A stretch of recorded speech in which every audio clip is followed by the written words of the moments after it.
और बाजार में बेचने के लिए एक औरत का रूप धारण कर लेती। और जो भी बच्चा उस चुड़ैल के खिलौने ले लेता, वह बच्चा रात को 12 बजे उठकर अपने घर के बाहर निकल जाता और चुड़ैल के पास उसकी गुफा में चला जाता। फिर वह चुड़ैल उस बच्चे का खून पी जाती और वह चुड़ैल अपना पेट रोज ऐसे ही बच्चों का खून पीकर करती थी। फिर एक दिन मोटू पतलू से कहता है, पतलू, तुम्हें पता है अपने गांव में एक आंटी जी आती है, वह बहुत अच्छे अच्छे खिलौने बेचती है। फिर पतलू बोलता है, हाँ मोटू, मैंने भी सुना है, आंटी का नाम गोली है। मुझे भी कल समोसे वाले भैया बता रहे थे, यह गोली के खिलौने बहुत अच्छे अच्छे हैं।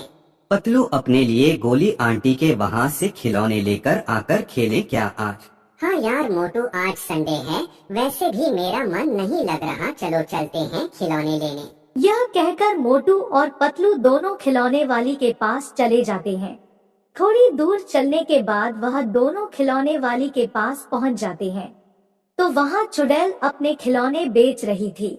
आ जाओ बच्चों, नए नए खिलौने लो, हैंडपंप लो, ट्रैक्टर ट्रॉली लो, डॉक्टर के सामान लो, किचन सेट लो। इस तरह चुड़ैल अपने खिलौने बेच रही थी। तभी चुड़ैल को मोटू पतलू दिखते हैं, तो चुड़ैल बोलती है, क्या हुआ मोटू और पतलू, तुम्हें क्या चाहिए? फिर मोटू बोलता है, गोली आंटी जी, हमें नए नए खिलौने दे दो खा, आज संडे है, हम दोनों पूरे दिन भर खिलौने से खेलना चाहते हैं। हाँ हाँ मोटू पतलू, लो ना, तुम्हें जो चाहिए वह खिलौने ले लो, मैं यहाँ खिलौने बेचने ही तो आती हूँ। फिर मोटू पतलू वहाँ से खिलौने लेकर अपने घर आ जाते हैं और खिलौने से कुछ देर खेलने के बाद वह दोनों सो जाते हैं। फिर रात के ठीक जैसे ही 12 बजते हैं, तो मोटू अपने आप वहाँ से उठकर अपने घर से बाहर चला जाता है और चलते चलते चुड़ैल की गुफा में चला जाता है। फिर अगले दिन जब सुबह पतलू उठता है, तो पतलू को मोटू घर में कहीं नहीं दिखता। पतलू घर के बाहर जाकर मोटू को ढूंढता है। पतलू कुछ देर मोटू को ढूंढने के बाद एक बच्चे से पूछता है, अरे भाई टोनी, तूने मोटू को कहीं देखा था क्या? फिर टोनी बोलता है, नहीं पतलू भैया, मैंने मोटू को कहीं नहीं देखा। टोनी की यह बात सुनकर पतलू दुखी हो जाता है और वहाँ से जाने लगता है।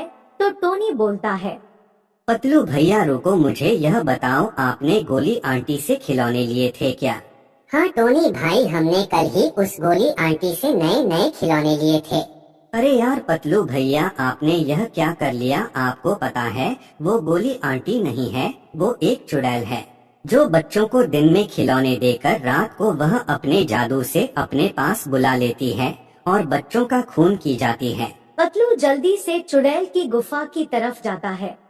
फिर पतलू गुफा में छुपकर देखता है, तो चुड़ैल सो रही थी और मोटू को उल्टा हवा में लटका रखी थी। तो पतलू वहाँ से आ जाता है और सीधा एक तांत्रिक के पास चला जाता है और तांत्रिक को सारी बात बता देता है। तो पतलू की सारी बात सुनने के बाद तांत्रिक बोलता है, पतलू बेटा, तुम ऐसा करो, उस चुड़ैल से जो खिलौने लिए थे, तुम उस एक खिलौने को आग में जला दो, तो चुड़ैल अपने आप मर जाएगी, क्योंकि चुड़ैल की सारी जान उस खिलौने में है। तुम जैसे ही खिलौना चलाओगे, उधर मोटू अपने आप सही होकर अपने घर आ जाएगा। फिर पतलू जल्दी से अपने घर जाता है और उस खिलौने को जला देता है।